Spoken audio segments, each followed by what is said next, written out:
Hi friends, welcome to my channel. Dosa மாவில் வந்து சூப்பரான சுவையான டேஸ்ட்டான ஒரு டிஷ் பண்ண போகிறோம். இதை நான் ட்ரை பண்ணி பார்த்து ரொம்ப சூப்பராக இருந்துச்சு. நீங்களும் ட்ரை பண்ணி பாருங்கள். இப்போ முதல்ல அடுப்பில் சட்டி வச்சுட்டு நான் வந்து நாட்டு சர்க்கரையை வந்து கொஞ்சமாக தண்ணி ஊற்றி பாகாக்கிக்கிட்டேன். நீங்கள் நாட்டு சர்க்கரை போட்டுக்கோங்க. நீங்கள் நாட்டு சர்க்கரை போட்டாலும் சரி, இல்லைன்னா வெல்லம் போட்டாலும் சரி, சர்க்கரையே போட்டாலும் சரி, உங்கள் இஷ்டம்தான்.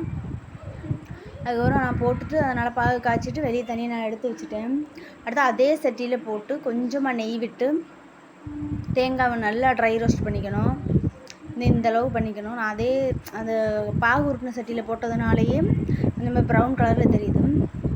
இப்போ தேங்காய் நல்லா வதக்கினதுக்கப்புறம் இது நான் பொட்டுக்கடலையே நல்லா பொடியாக்கி வச்சுருக்கேன், அதை சேர்த்துக்குருவோம். சேர்த்துட்டு இப்போ நம்ம பாகு காய்ச்சின தேங்காய் நாட்டு சக்கரை இருக்குல்ல, அதை சேர்த்துக்குருவோம். சேர்த்துவிட்டு நல்லா மிக்ஸ் பண்ணிக்கிடுவோம்.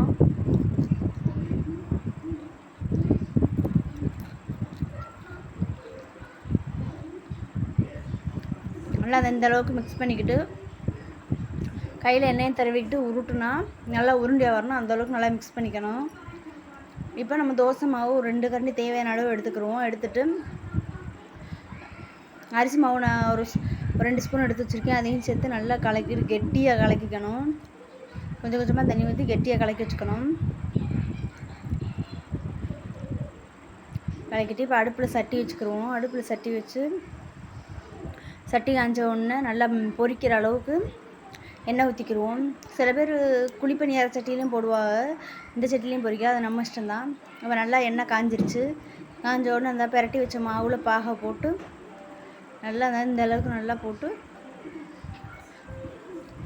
மாவில் போட்டு பிரட்டி இந்த அளவுக்கு போட்டு சட்டியில் போட்டு ஃப்ரை பண்ணிக்கணும். இந்த அளவுக்கு ஃப்ரை பண்ணி எடுத்துக்கிட்டு திருப்பி போட்டு பார்த்தோம்னா ரொம்பவே சூப்பரான டேஸ்டான இனிப்பு பணியாரம். இதுக்கு பேர் எங்கள் ஊரில் சுவியம்னு சொல்லுவாங்க. அது எங்கள் தோசை மாவுலையும் செய்ய முடியுமான்னு ட்ரை பண்ணி பார்த்தேன். ரொம்பவே சூப்பராக இருந்துச்சு. மறக்காமல் லைக் பண்ணுங்கள், ஷேர் பண்ணுங்கள், சப்ஸ்கிரைப் பண்ணுங்கள். டாடா பாய். நீங்களும் ட்ரை பண்ணி பாருங்கள்.